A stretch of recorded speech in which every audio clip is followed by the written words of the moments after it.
Buenas tardes, tengan todos ustedes. El Colegio Libre de Hidalgo, acorde con sus valores institucionales y dentro del ecosistema de generación de ideas que contribuyan al análisis y la solución de las dificultades que nos aquejan en el seno social, lleva a ustedes la Conferencia Magistral Política de Desarrollo Industrial impartida por el especialista en sistemas municipales, el doctor Rodolfo García del Castillo. En atención a las medidas de contingencia sanitaria, nos encontramos transmitiendo en línea. Por dudas o comentarios que tengan, se puede hacer uso del chat de esta transmisión. Les presento a nuestro ponente, el doctor Rodolfo García del Castillo.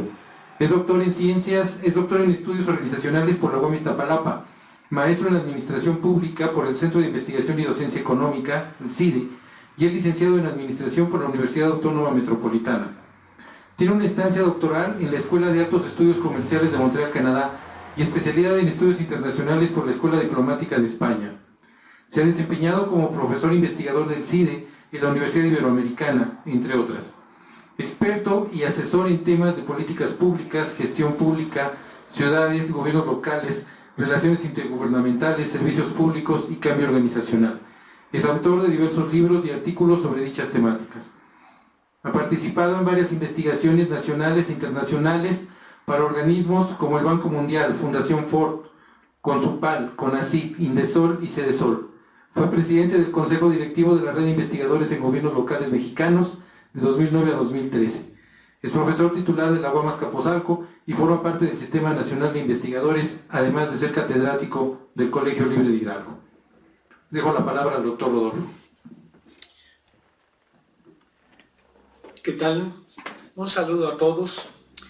En efecto, en estos días de contingencia, pues hemos elegido esta forma alternativa de comunicarnos con ustedes, siempre en aras de poder llevar temas que son de amplia relevancia para nuestro país.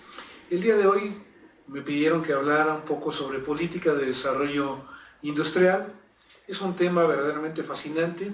Trataré de hacerlo de la forma más sistemática posible y por supuesto aprovecharé la presencia de algunos colegas aquí conmigo a la distancia, guardando todas las condiciones que se nos han solicitado para retomar algunas cuestiones y preguntas, y por supuesto queda abierta la posibilidad para quienes me ven del otro lado de la cámara para posteriormente a través del chat tener una interacción y poder solventar dudas o ampliar algunos comentarios con respecto a la temática del día de hoy.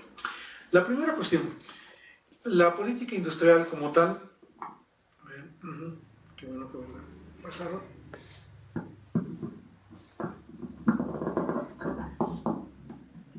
Ahí está. Sí, la política industrial como tal representa una forma de acción de parte del gobierno, cuyo principal objetivo es impulsar el desarrollo de los sectores económicos y las empresas, garantizando las condiciones que permitan a estas realizar actividades productivas, permitiendo la consolidación de sus capacidades y propiciando acciones coordinadas que amplíen las posibilidades de éxito de un país. Por supuesto, toda política industrial no puede pensarse como una acción única, construida de forma unilateral de parte del gobierno. Requiere, por supuesto, de la acción de las empresas, las universidades y los actores sociales. Siempre que trato esta temática, lo primero que coloco en la mesa es esta necesidad de una interacción creativa que sea capaz de propiciar una sinergia que a la larga se traduzca en mejores resultados para la economía en su conjunto. Si tenemos, por ejemplo, un gobierno altamente eficiente que es capaz de crear políticas públicas que coadyuven al crecimiento y el desarrollo, pero en contraparte no contamos con un empresariado creativo que propicie la innovación, pues difícilmente vamos a encontrar ese clic que nos conduzca a mejores resultados. Tenemos que tener al menos las dos caras de la moneda, por un lado el gobierno, por otro las empresas. Cada vez más es también cierto que es una condición sine qua non contar con la tarea de las universidades y las organizaciones sociales. ¿Por qué? Siguiendo los modelos que se han planteado estilo triple hélice, lo que tenemos aquí es la necesidad de que las universidades también contribuyan a la creación de innovaciones que que tarde que temprano se traduzcan en condiciones de mejor productividad para el país. Bueno, empezaré con una reflexión muy rápida sobre la intervención del Estado en la economía y la política industrial, haciendo un recorrido muy escueto por varios años, ¿no? Deben tener en consideración que la intervención del Estado en la economía siempre es un punto a debate. Nunca se sabe qué tanto debe intervenir el gobierno y cuáles son los límites de esa intervención, porque siempre existirá un contraargumento que te diga que la intervención del gobierno debe ser menor o debe ajustarse a ciertos parámetros o condiciones muy peculiares. A lo largo del siglo pasado, asistimos justamente a una relación de discusión entre paradigmas. Algunos decían más intervención del gobierno, otros decían mucho menos intervención. Veamos muy puntualmente en qué consiste esa intervención del gobierno en la economía. Las funciones fundamentales que se busca cubrir a través de la intervención del gobierno son la redistribución de la renta, la estabilización de la economía, la asignación de recursos, la promoción del crecimiento y la regulación económica. Quiero que lo piensen en términos muy simples. El gobierno, como tal, primero busca generar una mejor distribución de lo que se produce en un país. Por supuesto, tiene el compromiso fundamental de garantizar estabilidad económica. Piénsenlo desde el punto de vista del empresario. Ningún empresario arriesgaría su dinero en un país cuyas condiciones de estabilidad económica no permiten hacer previsiones de largo plazo. Condiciones de alta inflación o inestabilidad, por supuesto que atentan en contra de los inversionistas y a la larga tienen efectos negativos sobre la economía. La estabilidad económica es, por tanto, un requerimiento para que la economía funcione, para que los actores se comprometan en el funcionamiento, bien sea a nivel país o a nivel región e incluso a nivel global.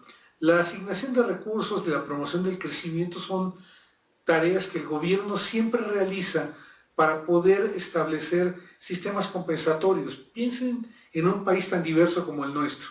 Mientras en Oaxaca no somos capaces de crear suficientes recursos como para dar una autonomía propia a los mismos gobiernos estatales y municipales, en sitios como Jalisco o Nuevo León se produce mucho más.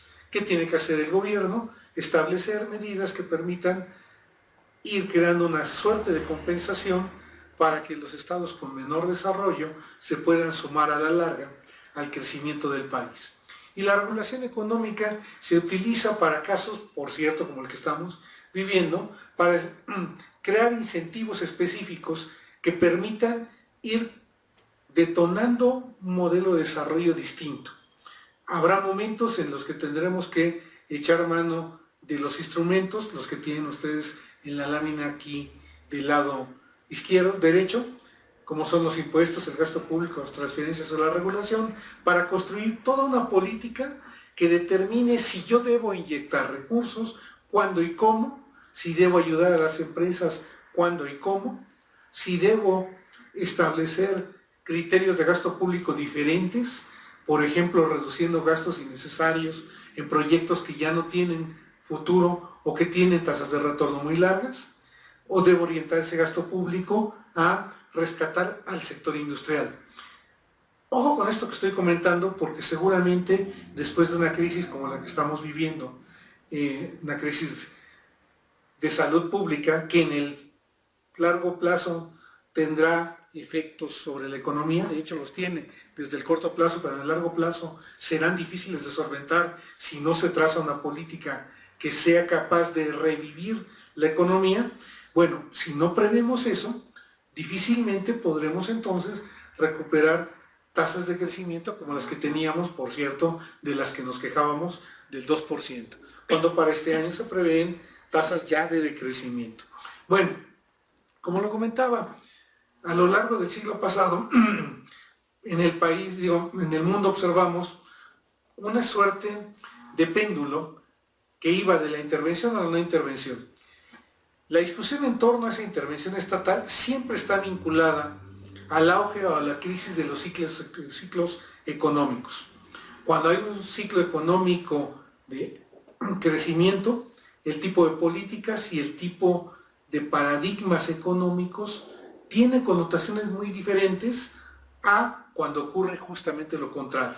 Los contextos de crisis nos llevan a replantearnos qué deberíamos hacer para que la economía funcione mejor. El predominio del paradigma entonces tiene que ver con la capacidad asertiva de proporcionar soluciones para problemas muy concretos en tiempos específicos. Haciendo una retrospectiva, vayamos al 1929, la crisis más fuerte del capitalismo en el siglo pasado, al menos la primera más fuerte, que nos llevó a propuestas de corte keynesiano. ¿Qué sucedió en ese momento? Bueno, la economía entró justamente en una crisis muy fuerte que pudo interpretarse de diferentes maneras, pero que en el punto crítico en el que se encontraba la economía justo en esos años, se diagnosticó más como una crisis que tenía que ver con el consumo. Tendríamos que incrementar los consumos para desatorar la economía. El planteamiento keynesiano, entre otras cosas, lo que decía es que teníamos que mejorar la demanda. Para que la demanda mejorara, deberíamos incrementar un efecto multiplicador a través del gasto público. Traducido a términos muy simples, necesitábamos gastar dinero del gobierno para incrementar la demanda. Inclusive en aquellos años se planteaba de manera un tanto cuanto simpática que no interesaba si el gasto público tenía o no productividad. El chiste era incrementar el consumo. Tú podías contratar a la gente para hacer hoyos en la noche y taparlos en la mañana, pero seguro el tipo que habías contratado tenía dinero para gastar e iba a incrementar el consumo, lo cual a la larga terminaría por desatorar la crisis económica. Hay que decir una cosa, ¿no? No es propiamente esto una clase de economía, pero ha habido muchas reinterpretaciones de esas crisis. Lo cierto es que el modelo planteado por Keynes tuvo un impacto muy fuerte. Después vendría un periodo de entreguerras, que sería muy importante para la economía. Hay que decir algo que suena sarcástico, pero es totalmente cierto. No hay nada mejor para la economía que las guerras. Las guerras, a la larga, lo que hacen es crear otra vez la necesidad de nuevas producciones, la necesidad de nuevos ciclos y, por supuesto, reanima la economía. Hay que hacer un montón de productos nuevos por todo aquello que ya destruimos. Entonces, las guerras mundiales en realidad abrieron paso a modelos de estado de bienestar. ¿Qué son esos modelos de estado de bienestar? Modelos en los cuales el gobierno le mete mucho dinero a la economía e interviene en muchísimos aspectos.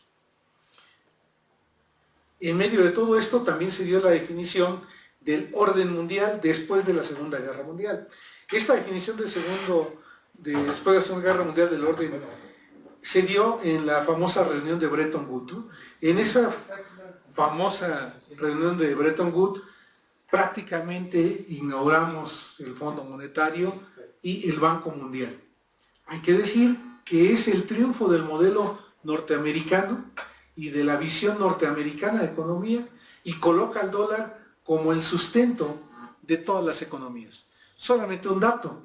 Piensen que antes los bancos, para poder garantizar el valor de sus monedas, tenían oro en sus arcas, ¿no? Lo que sucede después de Bretton Woods es que tienen dólares. El dólar se convierte entonces en un rector directo de la economía. Y Estados Unidos gana en cualquier transacción. Piensen por qué. Porque la transacción se hace con dólares y los dólares son norteamericanos. Siempre hay una proporción en cualquier operación que el dólar termina siendo el ganador de esa transacción comercial. Por supuesto, este orden mundial es el que hoy en día, aún, digamos, con ajustes, tiene mucho que ver con lo que está pasando en las crisis mundiales. Lo explicaré más adelante, ¿no? El mismo Keynes estuvo en Bretton Woods como representante de Gran Bretaña para las negociaciones, pero pudo hacer poco porque él, de hecho, proponía la creación de una moneda diferente, lo cual no ocurrió y fue el dólar el que terminó prevaleciendo como moneda de cambio y moneda de sustento de los sistemas financieros internacionales. En ese momento, digamos, nos encontrábamos en periodos de crecimiento económico, pero esto no se iba a sostener para siempre. Los modelos intervencionistas, estado de bienestar, decían, gasta dinero, métele dinero a la economía, deja que el Estado intervenga. Pero para los años 70 y 80 vendrían las crisis económicas más fuertes, ¿no? Y los acuerdos de Bretton Woods serían claramente cuestionados, particularmente con la crisis petrolera que se dio justo en 73, después habría otras en 77 y en 80, que lo que hacen es replantearte la idea de la intervención del Estado como algo que ya no es tan positivo. Necesitamos que el gobierno intervenga menos y gaste menos dinero. Y es el surgimiento, en ese momento, de los modelos llamados neoliberales, y el primer gran representante de esos esquemas es justamente Milton Friedman y la Escuela de Chicago, ¿no? Que lo que dice es, hay que intervenir menos. Después vendría, viendo muy rápido, el consenso de Washington, que plantea Williamson, en donde también se habla otra vez de la necesidad de generalizar el mercado en todo el mundo, neoliberalismo para todos, libre mercado para todos, comercio entre todos. El mercado rigiendo el crecimiento de todo el planeta. La intención es abrir los mercados, incrementar los flujos comerciales, aumentar la integración global.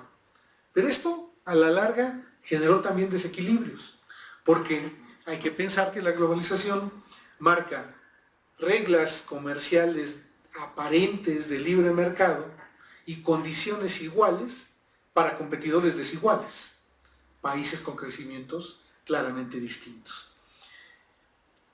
Vendrían otras crisis, las crisis que ya caracterizan prácticamente este nuevo milenio.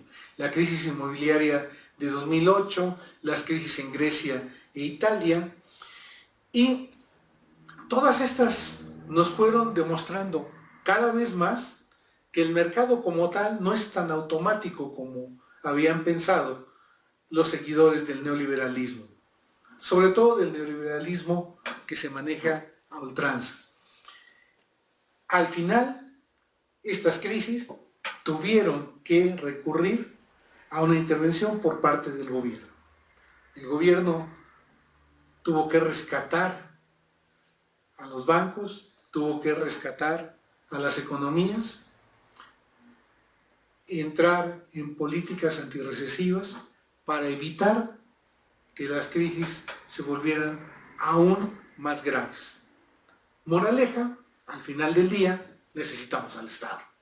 Necesitamos también, entonces, de una cierta intervención para evitar que las rupturas sean demasiado grandes.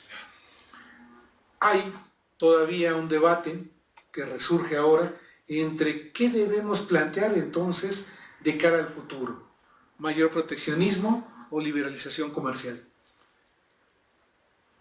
¿Qué está pasando, por ejemplo, en los países de Europa? ¿Qué está pasando en Estados Unidos? Que están resurgiendo ideas proteccionistas para el mercado. El mismo Donald Trump ha planteado un conjunto de estrategias que lo que buscan es proteger a sus productores nacionales dentro de las fronteras de Estados Unidos.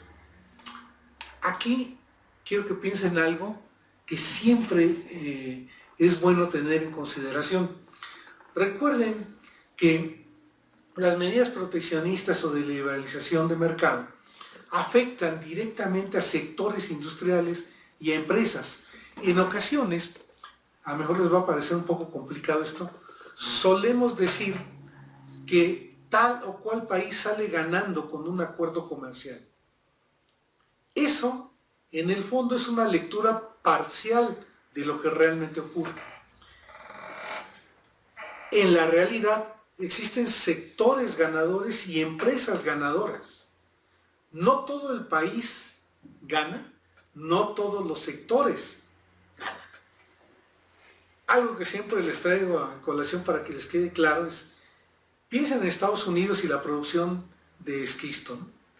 Al productor de esquisto le interesa que el precio del petróleo sea alto porque eso le permite explotar y obtener ganancias. Y no le interesa un soberano cacahuate si para hacerlo tiene que destruir y atentar contra la seguridad ecológica de los propios norteamericanos. Es decir, es capaz de producir petróleo en Estados Unidos sabiendo las graves consecuencias ecológicas que esto tiene, o impactar claramente en Alaska, porque su fin último es obtener ganancias. Hay entonces una empresa y un sector ganador, no un país como tal, ¿no? No Estados Unidos en general gana. De hecho, si ustedes piensan, las crisis financieras, las últimas, la burbuja financiera que se dio con el sector inmobiliario y aún más atrás el efecto tequila que ocurrió en México, fueron al final un conjunto de crisis grandes cuya solución terminó recayendo en el bolsillo de los contribuyentes norteamericanos. Los contribuyentes norteamericanos pagaron por el rescate de estas entidades y de los especuladores. Suena complicado, pero al final lo que estamos haciendo es tener grupos de ganadores y grandes grupos de perdedores. Ahora pensemos en algo, ¿no? Si queremos crear una política industrial suficientemente buena, necesitamos observar qué instrumentos tenemos y si verdaderamente lo vamos a hacer, qué grado de intervención podemos alcanzar en la economía. En Estados Unidos se pregonó durante mucho tiempo que la idea era generar libre mercado y que todos participaran igual y todos podían jugar al libre mercado en todas partes, intercambiar sus mercancías. Está bien, pero resulta que en el fondo los norteamericanos siempre han hecho una política industrial. ¿Por qué? Porque gastan muchísimo dinero en lo que Fred Block, que lo menciono, llama el Estado desarrollista escondido. ¿Qué es eso? Muy simple. El gobierno norteamericano dice no tener una política industrial como tal, cuando en realidad gasta muchísimo dinero en, por ejemplo, armas, ¿no? Y todo eso es tecnología que después se traslada al sector privado. Gasta muchísimo dinero también en sus universidades, que transfieren tecnología a sus sectores productivos.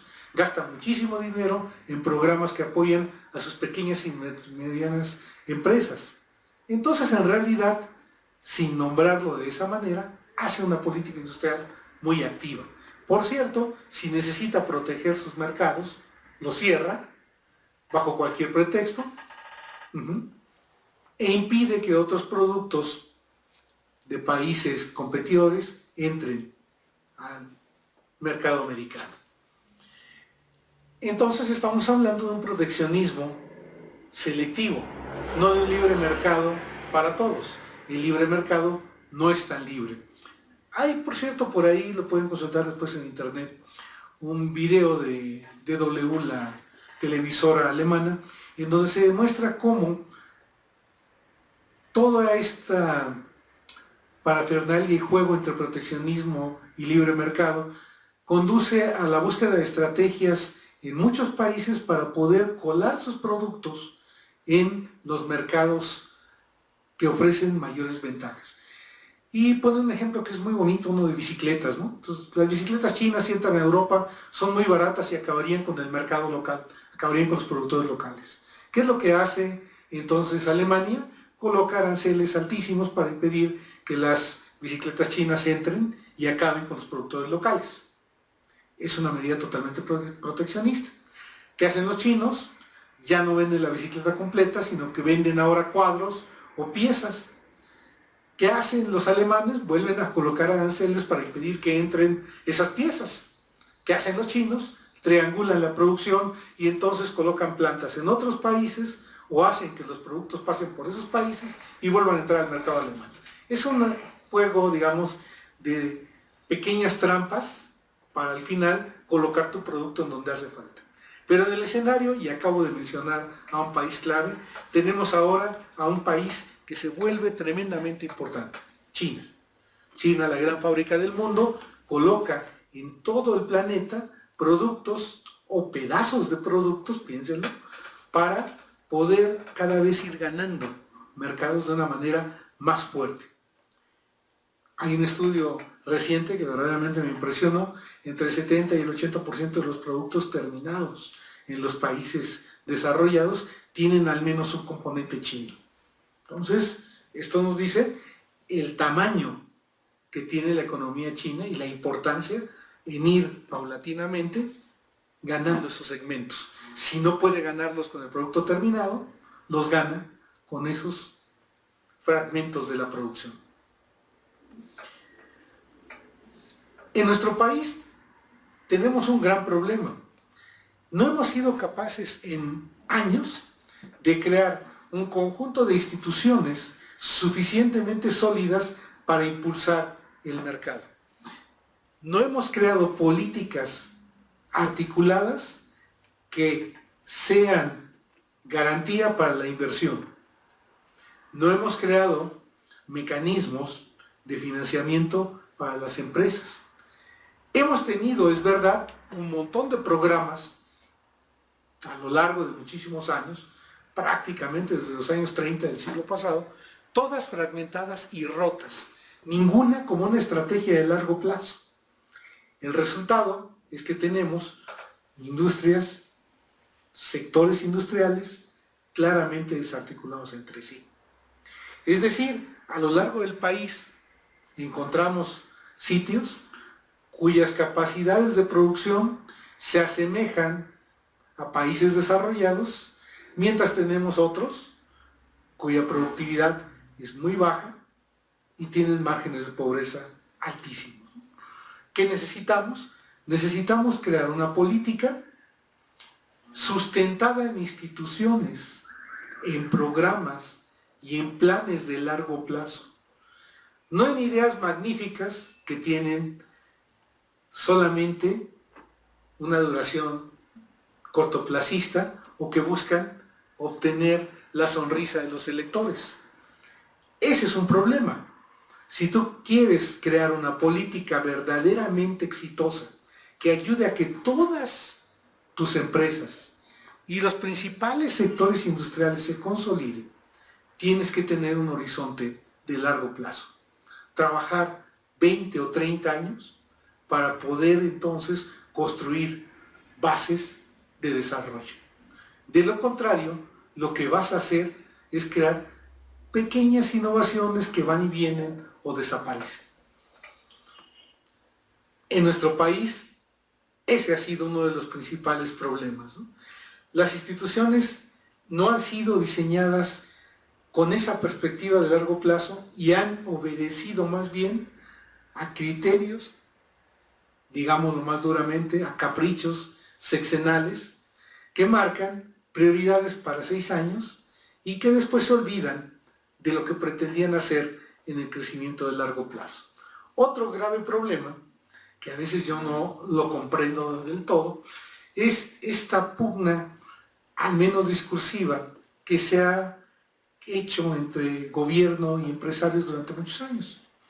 Casi todo gobierno tiene sus empresarios, los empresarios a los que favorecen, cuando en realidad debería preocuparse por beneficiar al sector o a los sectores en su conjunto, porque bajo el primer esquema lo que terminas construyendo es lo que algunos analistas llaman este capitalismo de cuates, ¿no? O sea, tengo un capitalismo que favorece a algunos cuantos amigos cercanos al gobierno y que perjudica a los demás. Lo que tenemos que hacer es sentar bases sólidas que funcionen para todos, porque de lo contrario estamos dando un trato preferencial que lo que hace es crear desequilibrios en las mismas empresas. Empresas exitosas ligadas a ciertos gobiernos y que después van perdiendo, digamos, capacidad de respuesta si el gobierno cambia. Hoy en día, quizá voy a poner el dedo en la llaga, se discute mucho lo que está pasando con la industria de la construcción. Se decía que en gobiernos anteriores existía muchísima corrupción al dar ciertos contratos de construcción a ciertas constructoras. Es verdad, ¿y había corrupción? Sí, hay corrupción. Pero ¿qué pasa ahora? Ahora tenemos otras constructoras que reciben también sus contratos sin pasar por los filtros necesarios que deberían pasar. Entonces estamos cayendo en cambiar de participantes, pero no cambiar las reglas del juego, ¿no? Tenemos que cambiar entonces esa parte de nuestra política. Pero sobre todo, piensen, el primer mensaje, pensar en políticas que beneficien transversalmente a los sectores industriales y que tengan perspectivas de largo plazo, ¿no? La creación de políticas industriales va a requerir de ciertos mecanismos de regulación. Hay tres tipos fundamentales, ¿no? Los primeros buscan regular y alterar los precios relativos de los bienes y servicios. ¿Qué es esto? Evitar que algunos precios se te disparen. ¿Cómo lo haces? Con subsidios e impuestos. El segundo es regular las características de los productos o de los procesos de producción directa o indirectamente. Esas se refieren a las características que tienen los productos, cómo los queremos. Y el último busca regular la conducta de los agentes productivos, limitando prácticas competitivas que no deseamos como el monopolio. Esos son los instrumentos que tenemos. Con eso vamos a armar políticas industriales. Ahora quisiera ir aterrizando un poquito más en cómo debería ser esa política industrial. Muy rápido, tres etapas, ¿no? La industrialización en México y las políticas pueden dividirse en tres grandes periodos, ¿no? De los 40, desde los 40 a los 80, encontraríamos una industrialización sustitutiva de importaciones, toman ahí la palabra, se nos coló, que está afincada en la idea de proteger el mercado con altos aranceles y regulación de la inversión extranjera para ir creando capacidades en la industria nacional. Es decir, esperar que nuestras industrias poco a poco vayan mejorando sus productos y los vayan haciendo más sofisticados y lleguen a producir cosas cada vez más elaboradas. Para que eso ocurra, lo que se hizo fue protegerlos. ¿Cómo? Evitando que llegaran productos del extranjero. A la larga lo que creamos fue un conjunto de empresas e industrias incapaces de competir con el extranjero. Unas cuantas tenían capacidad. ¿Qué va a pasar, hermano? Entramos a un periodo de transición que tiene que ver con la crisis de la deuda de 82 y la devaluación de la moneda, en las que empezamos a plantear la apertura comercial, los primeros acuerdos hacia el exterior. Ante eso, hay dos respuestas de los industriales. Unos ven venir claramente la apertura comercial y reacondicionan sus estructuras productivas para poder enfrentarse a la competencia, o empiezan a explorar cuáles serían las estrategias para sobrevivir ante la apertura.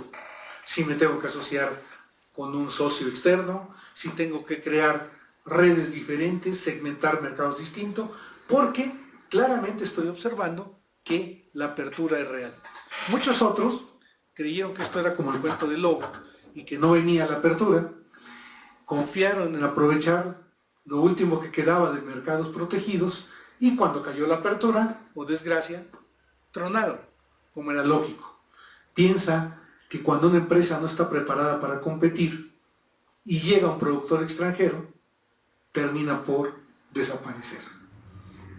Había empresas, piensen en esto, ¿no? Es ridículo, yo lo recuerdo, era muy joven, esa época, cuando un radio hecho en México, un radio de baterías que hoy ya ni existe, costaba lo mismo que una grabadora que podías conseguir en aquel entonces de Fayuc, es decir, de contrabando.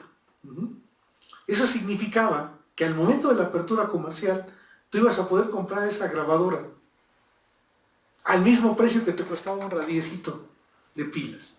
¿Qué pasa? El productor nacional del radiecito de pilas pues tronó, como tronaron un montón de empresas, por su incapacidad para competir. ¿Quién era el culpable? ¿El gobierno? No. El culpable de la producción, a final de cuentas, es siempre el empresario. Y si no entiende que la competencia se le viene encima, es solo su culpa. Y solito se ha colocado la soga al cuello para morir al día siguiente después de la apertura. Entonces, la apertura comercial es un modelo, entre comillas, neoliberal, si quieren verlo salvaje de competencia, pero que a final de cuentas coloca a cada quien en su sitio. Lo coloca en términos de capacidad.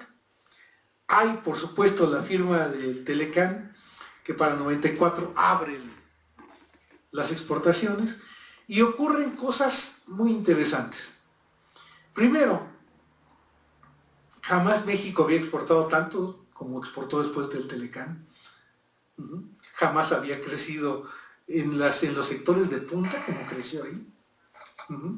Entonces, ¿por qué tanta crítica al Tratado de Libre Comercio de América del Norte?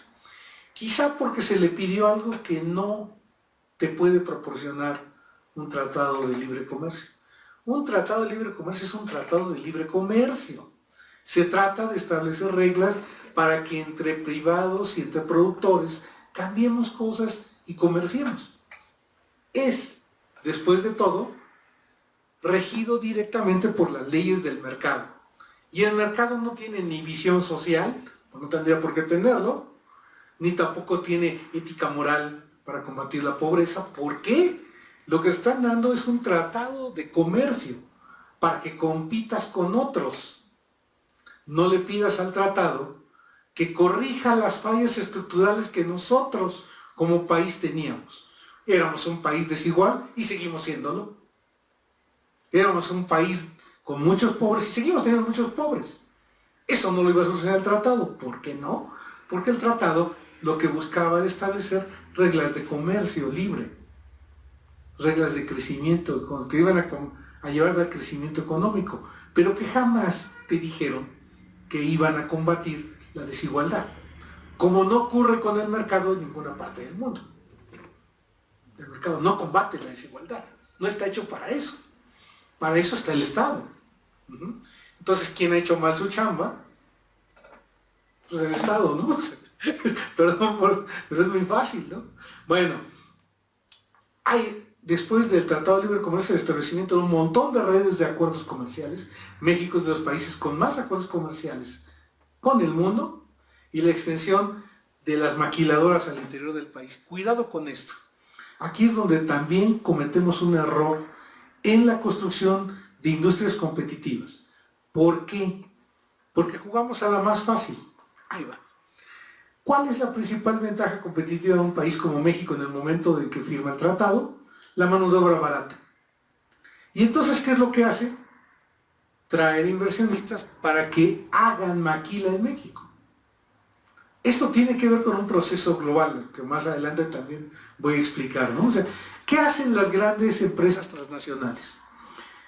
Lo que hacen es fragmentar y subdividir sus cadenas de producción, porque eso les permite abatir costos. ¿Qué tareas va a dejar para los países con menor desarrollo? Aquellas que son intensivas en mano de obra y que por supuesto no adicionan valor al producto. Traducido en términos muy simples, pónganlos a ensamblar cosas. Y después nos descubrimos como un país, es increíble, somos exportadores de autos, aunque no tenemos tecnología propia para hacerlos, somos exportadores de pantallas planas, aunque tampoco tenemos tecnología para hacerlo, pero las ensamblamos y las vendemos. Entonces México tiene una condición muy interesante derivada del Tratado de Libre Comercio. Ha aumentado exponencialmente sus exportaciones, pero también sus importaciones. ¿Por qué? Porque importa piezas, las ensambla en México y las exporta, ya armadas. ¿Qué es lo que está ocurriendo en el fondo? Que el agregado de valor que otorga México es muy poco, y lo que se queda en México también. Por eso tenemos un país con bajos salarios, con baja productividad, y con baja productividad no hay desarrollo, y si no hay desarrollo, el país no va a ninguna parte. Ojo, ya sé que algunos están pensando, ¿por qué no le pregunto a este tipo que está hablando del otro lado de la cámara qué piensa de crecimiento y desarrollo? Sin crecimiento no hay desarrollo, viceversa. O sea, eso que nos quieren vender algunos políticos de que puede haber desarrollo sin crecimiento, es una puntada que cualquier economista que tomó economía 1 sabe que no es verdad, ¿no? Digo, hay que crecer y después nos desarrollamos. Bueno, continuamos. En ese periodo neoliberal, Como les dije, se dieron avances en términos de crecimiento económico, se dieron avances también en cuanto a tecnología. Muchos estados del país, esa es otra cosa que tienen que ver, alcanzaron un desarrollo que no hubieran alcanzado sin el libre comercio. Pero, ya lo dije, no se solucionaron los problemas estructurales de una economía desigual. Ahora bien, ¿qué clase de política de desarrollo industrial necesitamos hoy en día? ¿En dónde estamos parados y qué requerimos? Y creo que esta es la parte que a mí más me gusta de la presentación, espero que sea la que también les guste más a ustedes. El futuro del país requiere un serio replanteamiento de la política de desarrollo industrial. Es indispensable considerar el comportamiento de la economía global. Actualmente está enfocada hacia el exterior en base al Telecan y ahora al TEMEC. Tenemos que ser como país bastante inteligentes. Y la primera cuestión de esa inteligencia estratégica deriva justamente de entender que no estamos solos en el mundo y que estamos tremendamente interconectados en todos los procesos económicos con el planeta, particularmente con el mercado gringo, por supuesto, ¿no? Observen lo que ha hecho, por ejemplo, el actual gobierno, y no puede hacer otra cosa. Su prioridad en cuanto llegó fue que se firmara el TEMEC. Muy fácil, más del 80% de nuestra economía depende de ese tratado. ¿A quién le vendemos? Pues a Estados Unidos. Si no tenemos ese tratado, en términos simples y coloquiales, estamos fritos.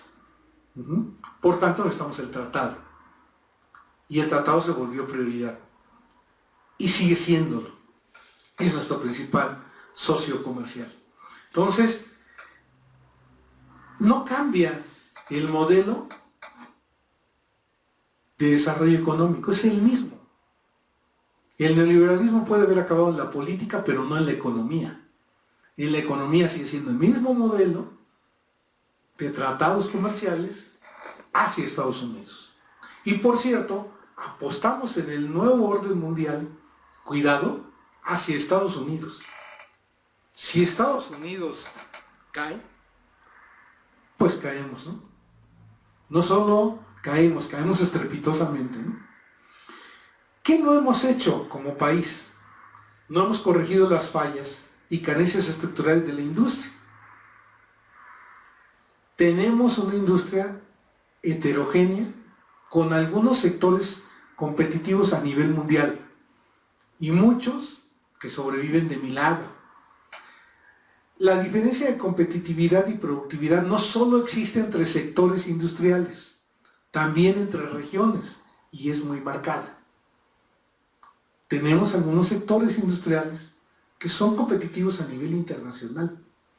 Tenemos incluso clústeres funcionales en el país, como la Aeroespacial de Querétaro.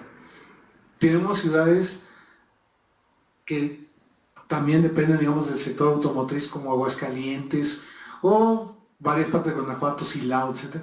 Que si ustedes las ven, su contribución al PIB son las más importantes. Si nosotros agarramos al país, las verdaderas contribuciones del país están en Estado de México, el Bajío mexicano, todo el Bajío mexicano, que incluye Guanajuato, y de ahí nos vamos, bueno, Querétaro, Guanajuato hasta Aguascalientes, le sumamos el centro que es Jalisco, sume Nuevo León, unos cuantos estados del norte, y párenle de contar. Por eso alguien, infortunadamente, porque es una declaración políticamente incorrecta, dijo que si le quitaban a México los estados del sur, pues económicamente era viable. Lo que se le olvidó es que esa no es una decisión que se puede tomar de esa manera. Pero bueno, si lo ves en números, algo de razón hay en esa explicación, ¿no? Son esos los motores de la economía del país. Después del Telecán se observó un crecimiento regional que siguió siendo igual, dispar, y una concentración en pocos sectores de los porcentajes más amplios de la producción y de su contribución al PIB. Eso es lo que pasó. Y sigue ocurriendo. La política industrial que se proponga para México deberá partir de al menos 4 consideraciones clave. 1. Atender a las garantías básicas para la actividad económica, fortaleciendo el marco institucional En este diseño de normas, organismos y sistemas de incentivos debemos partir de un diagnóstico detallado de nuestra realidad para crear instrumentos ad hoc para atender los problemas que enfrentamos. Se los traduzco en términos muy simples. No es lo mismo hacer una política industrial para Guanajuato, para León específicamente, para su sector productor de zapatos, que hacer una política industrial para Querétaro, su sector aeroespacial, ni es lo mismo que hacerlo para Jalisco, que está experimentando en un encadenamiento para hacer computadoras y teléfonos celulares. Son estrategias diferentes, porque sus competidores son distintos, porque sus insumos son distintos, porque sus cadenas de proveeduría son distintas, todo es diferente.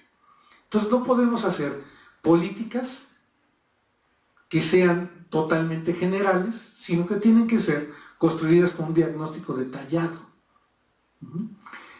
Eso es algo fundamental. Claro, ya dijimos que de base hay que garantizar un montón de condiciones para la inversión en México. ¿Qué pasó el año pasado? Los inversionistas mexicanos y los primeros que dieron el paso hacia atrás fueron justo los mexicanos, lo dicen las estadísticas, no invirtieron en el país porque no tienen confianza en lo que está haciendo el gobierno. ¿Por qué no tienen confianza? Porque hay incertidumbre. Y si hay algo verdaderamente malo y nefasto para invertir, es la incertidumbre. Y aquí no piensen si esto es bueno o malo, porque muchas veces aquí entramos en una discusión moral. No, una discusión económica muy sencilla. Yo no meto dinero en donde sé que corro riesgos para perderlo, o donde mi recuperación o tasa interna de retorno es mala. Piénsenlo ustedes, ¿gastarían dinero en algo que saben que van a perder? No. Entonces hay que garantizar eso. Después, cada uno de ustedes, seguramente los que nos están escuchando, si me escuchan algunos empresarios, lo sabrán muy bien. Quieren respuestas muy concretas para su actividad en particular. Si yo trabajo en importaciones y exportaciones, a veces no me interesa un cacahuate lo que pasa en el sector de la construcción. Viceversa. O sea, tenemos que pensar entonces en cómo construimos esos diagnósticos y cómo los armamos, más allá de estas políticas que a veces, desde lo federal, se piensan como soluciones generales. 2. Es indispensable respetar los criterios de estabilidad macroeconómica, pero sin hacer de lado otros objetivos como la inversión, el crecimiento del empleo y el bienestar social. Podrán elaborarse políticas industriales generales y por sector, articular acciones de carácter transversal con el objetivo de superar los rezagos estructurales y sentar las bases de una economía basada en el conocimiento. Vean, lo mismo que les estoy diciendo. ¿Qué políticas? ¿Para qué sectores? Habrá unas transversales. Esa es la base. Pero hay que pensar en la economía del conocimiento. Primera vez en la intervención del día de hoy que comento el término. Más adelante lo detallo. Pero adelanto. La economía del conocimiento está fundamentada en encontrar verdaderamente qué otorga hoy valor a los productos. Esta computadora, si la reduzco a sus materias primas, vale cualquier cosa. No importa. O sea, un poco de plástico, si acaso los metales raros que tiene adentro, y ya. Pero cuando piensas en la tecnología incorporada, ese es el verdadero agregado del valor. Esa es una economía que empieza a sentar sus bases en el conocimiento. Vaya, vamos, ¿no? Ahí deberíamos estar trabajando, como han trabajado los países que han tenido éxito, ¿no? 3. La política industrial debe pensarse de cara al futuro. Se requiere contar con una idea clara de lo que ocurre en el mundo. El contexto, la redefinición del poder económico y político, la guerra comercial y en general la génesis de un nuevo orden mundial. El orden mundial está cambiando y, por cierto, cuestiones como la pandemia que hoy estamos sufriendo nos demuestran que son también partes de un escenario que tenemos que considerar. En mis clases siempre lo comento cuando hablo de estos riesgos y de los riesgos de la globalización, y lo han estado recordando varios de mis alumnos de diferentes instituciones que me han estado escribiendo estos días. Dice, eso que está ocurriendo nos lo dijo en clase. Es que es lógico y cada vez va a ser más frecuente.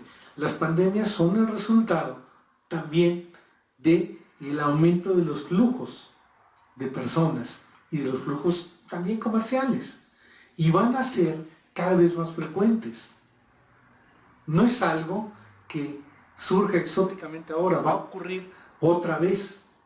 Debemos estar preparados para esa clase de cosas. Por supuesto, observen lo que está pasando con la economía hoy en día. Se está viendo claramente afectada por esto. Pero los mercados también se están reacondicionando. China responde muy rápido, porque sabe que pone en riesgo también su liderazgo económico-comercial, en una guerra comercial que ya viene sosteniendo con Estados Unidos de varios años atrás, en donde está por dar los golpes finales. Y los golpes finales tienen que ver, si ustedes vieron las láminas anteriores, con la recomposición del orden mundial en términos financieros. Y hacia allá también está trabajando Rusia, China y varios países de Asia, porque quieren desplazar a los organismos internacionales que hoy todavía tienen el control para imponer un nuevo orden mundial. Entonces, esto tenemos que tenerlo también muy claro, hacia dónde va y cómo se mueven los mercados, ¿no? Solamente una cosa, si piensen en algo bien sencillo, ¿no? ¿Qué pasa con un mercado como el mercado de la carne de puerco, con el aumento del nivel de vida en China?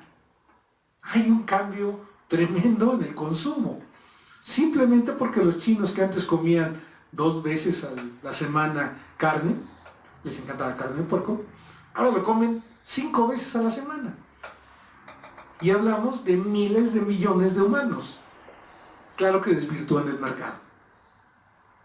Por ahí decía, cuando se colocaban las primeras ensambladoras de autos europeos en China, le preguntaban a uno de los ejecutivos, oiga, ¿qué piensa de...? Mira, con que yo venda en China, los demás mercados me van a importar absolutamente nada. ¿Ya viste la potencialidad de consumo de este país? Entonces, ojo con eso, ¿no? Están cambiando las cosas y los indicadores, ¿no? El mercado europeo está también cambiando. Y eso nos va a llevar a un nuevo orden mundial. La velocidad con que arribemos a él dependerá de muchos factores. Y las crisis, como esta, la que estamos pasando, a veces aceleran esos cambios, ¿no? La B es súper importante. Piensen en las revoluciones tecnológicas, ocuparse de las temáticas emergentes, como la industria 4T, la robótica, la inteligencia artificial, la biotecnología, la nanotecnología, entre otras. Ahí está, como les digo a los chicos que estudian conmigo negocios, ahí está el pan. Ese es exactamente el negocio. Son los negocios ya no del futuro, de hoy.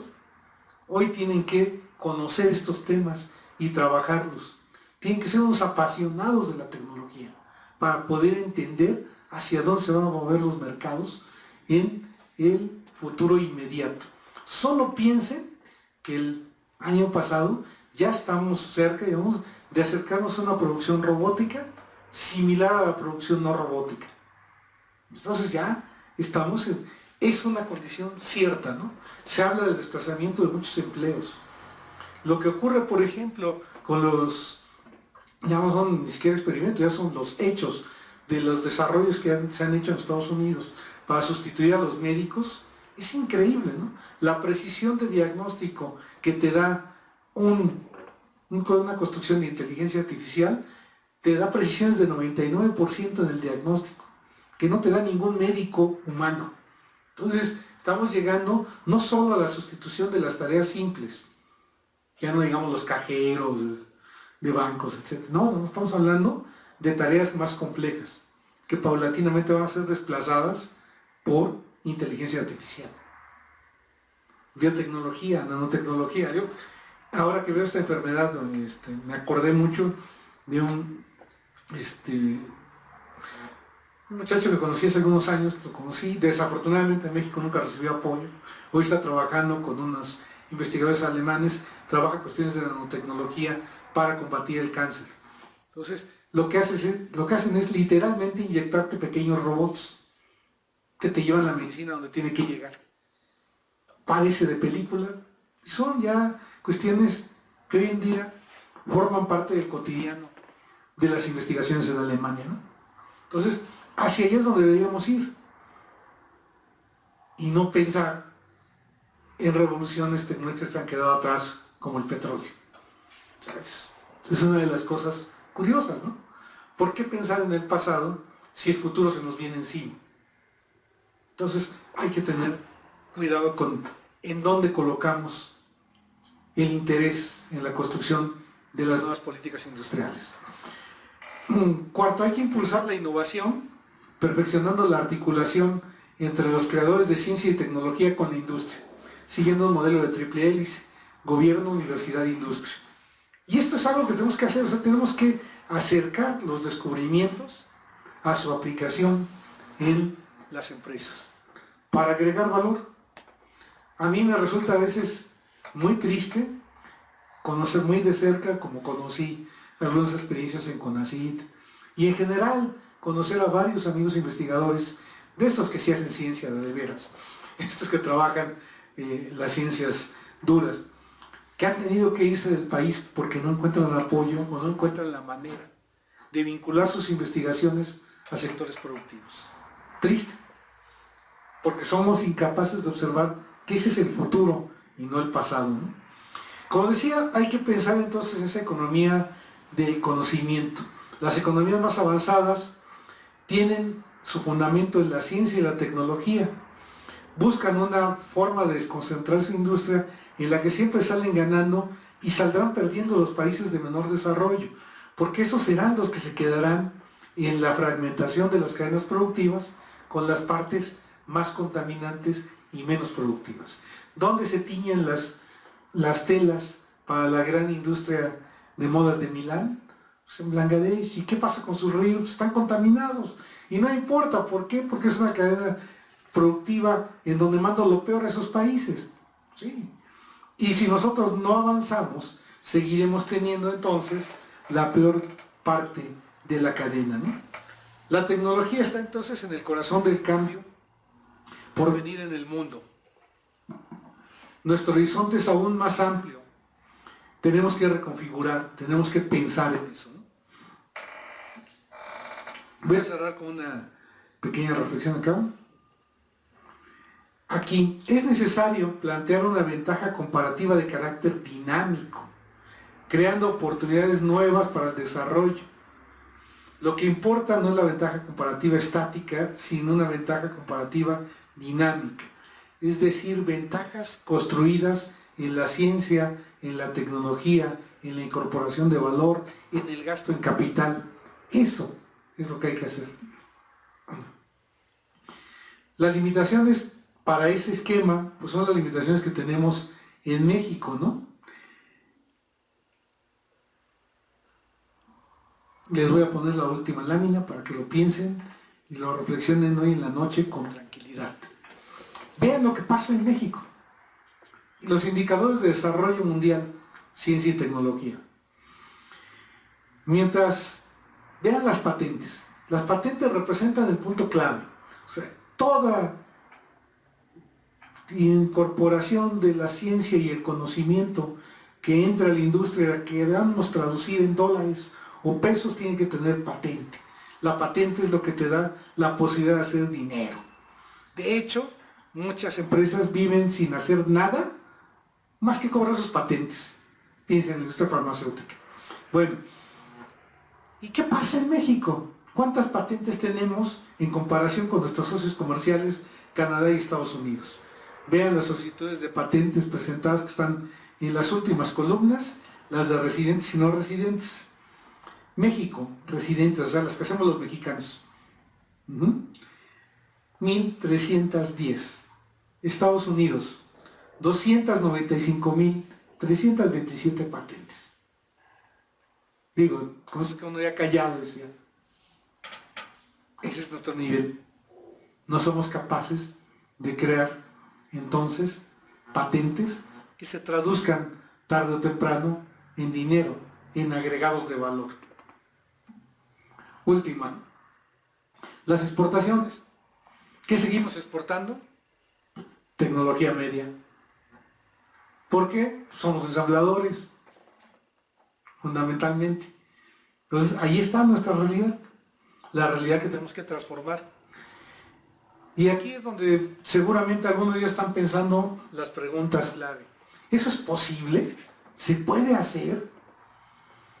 ¿Hay países que lo hicieran en los últimos años? Sí, ahí tienen a Corea, que en los 80 tenía un PIB per cápita inferior al de México.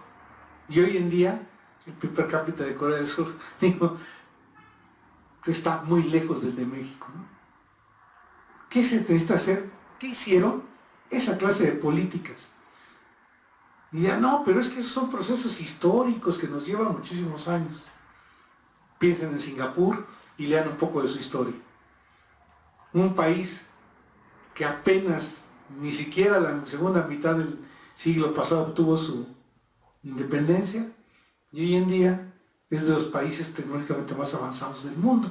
Y por cierto, una de las 3 mejores educaciones del planeta, cuando no sabían ni leer. Entonces, ¿es posible? Sí, sí lo es. El problema es que hay que tener la suficiente capacidad interna como pueblo para afrontar un desafío así, tener el liderazgo y sobre todo la visión política de construir alternativas distintas.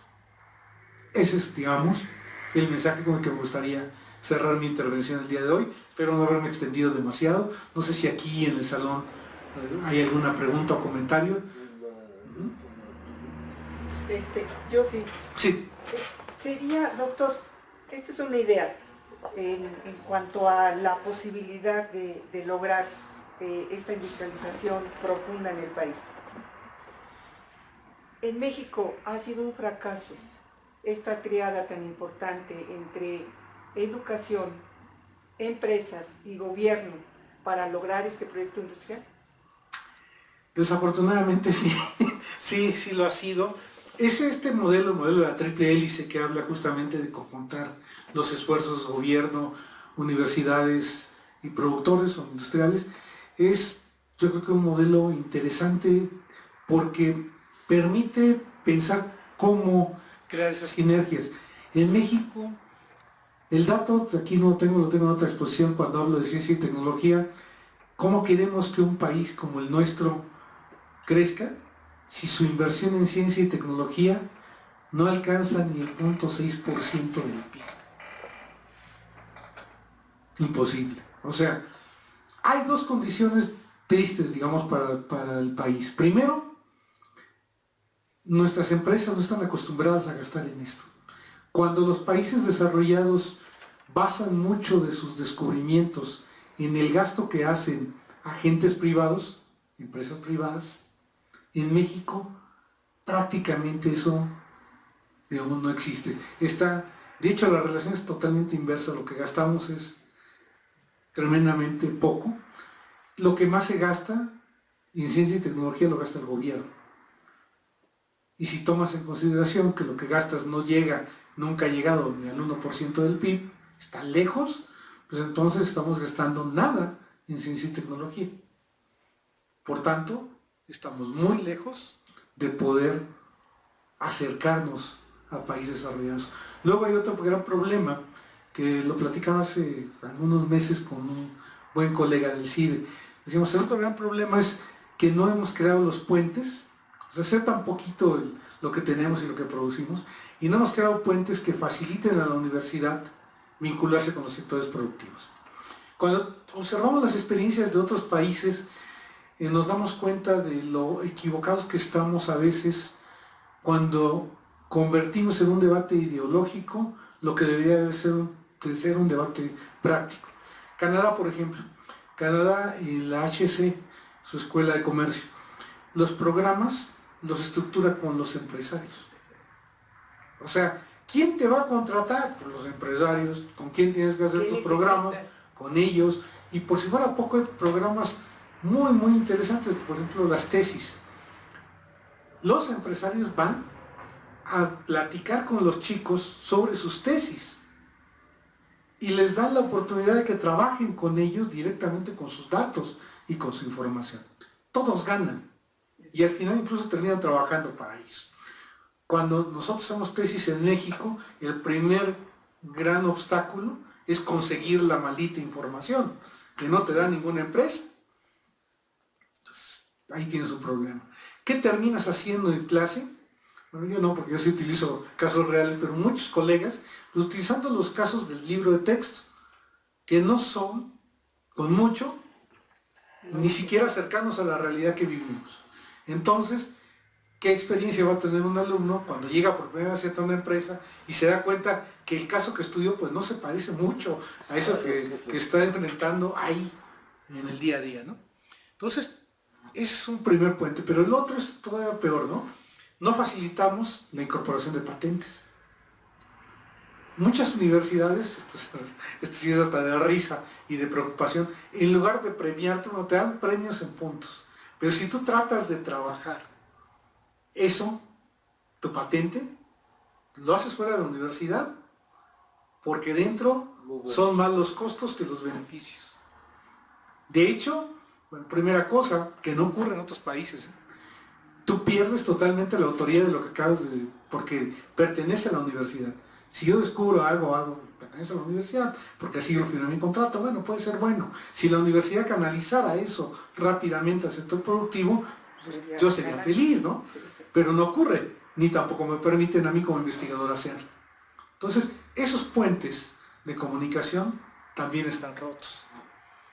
Bueno, doctor, en esa misma dirección, y hablando de esta experiencia que yo creo que dentro de la academia todos lo tenemos muy claro, de que en realidad tenemos un fracaso en la política educativa por esta falta de enlace, las necesidades económicas que requiere una sociedad, una industria y un proyecto industrial, nos lleva a la siguiente pregunta. Esta es nuestra gran área de oportunidad, pero nos lleva a la siguiente pregunta. Si hoy hablamos de una transformación, de una cuarta transformación social, política en el país, ¿lo que estamos haciendo es correcto? ¿Va en esa dirección?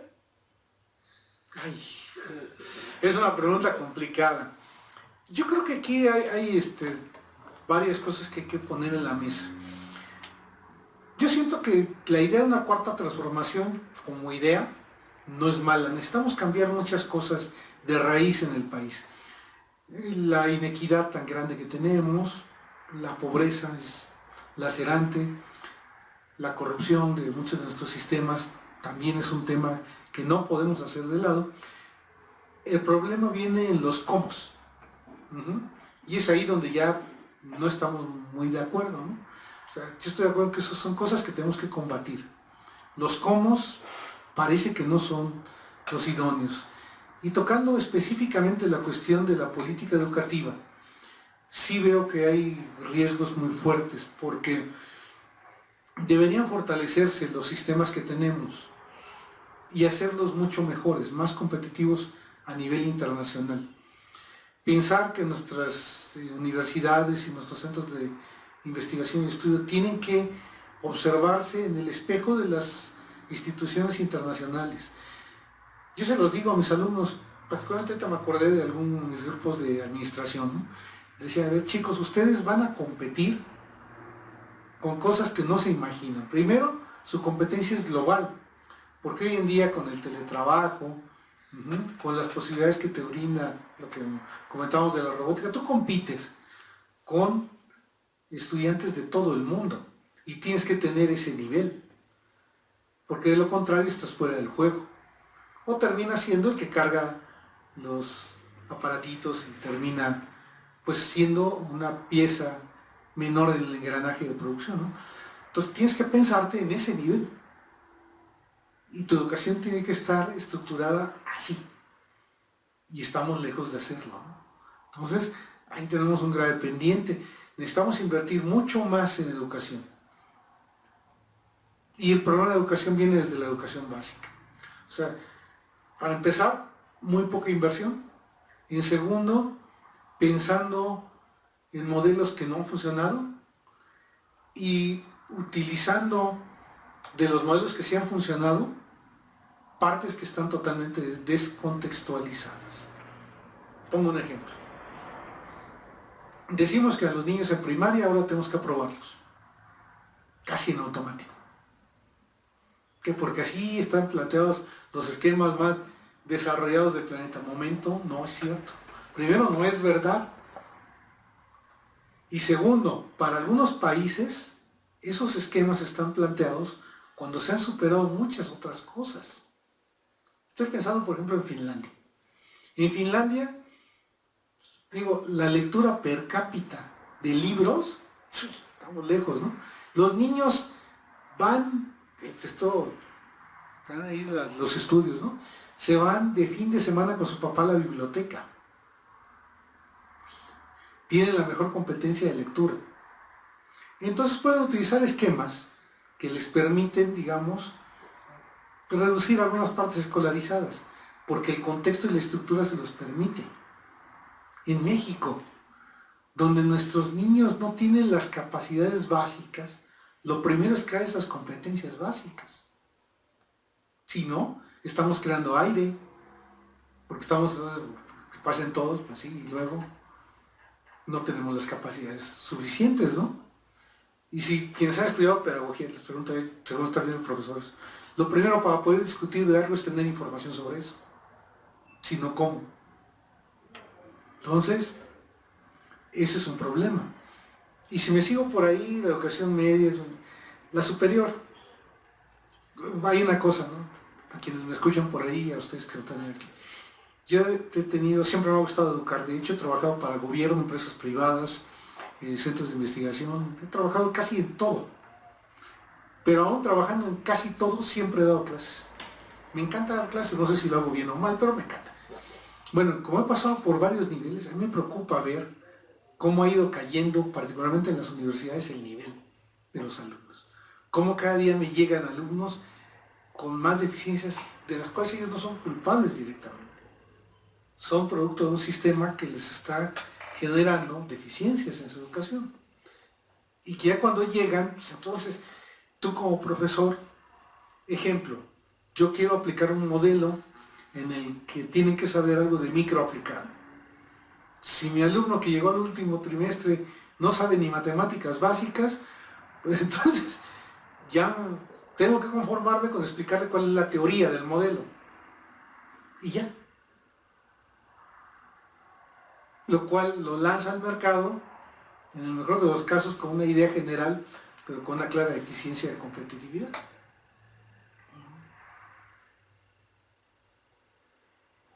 Sí, lo que vemos que el Tratado Libre de Comercio anteriormente ha abierto para desarrollar mejor la industria mexicana, aunque maquiladoras se puede desarrollar y empujar. Sin embargo, el gobierno mexicano no tomó en serio este tratado y nada más se enfocó a maquiladoras, dejó el campo caer, porque sin campo no se puede desarrollar una empresa, una industria que refuerza la economía del país. Solo hizo lo que pasó en el tiempo de Carlos Salinas, que todo el dinero que entró y salió, un tecla, se tocaron, sacaron todo el dinero y cobraron al país. Y ahorita el T4 no tiene esta claridad a dónde va a ir ese industrial, porque primero perdieron la confianza de los inversionistas nacionales e internacionales. No hay calidad de universidades donde puede invertir en la investigación. Cerraron hasta los viajes que antes yo a mí me tocó varios congresos, éramos más mexicanos que todo, la mitad del congreso mexicanos, y ahorita no pueden salir, aunque ese congreso ayudaba mucho a los investigadores, a los intelectuales. Hoy ya cerró esa puerta. Entonces el T4 hasta dónde nos va a llevar. Contra cerrar la frontera, ok, estoy de acuerdo, al cerrar la frontera generar la identidad de una nación, pero desarrollando una industria propia, no tenemos nada de esto. ¿Cómo ves esto?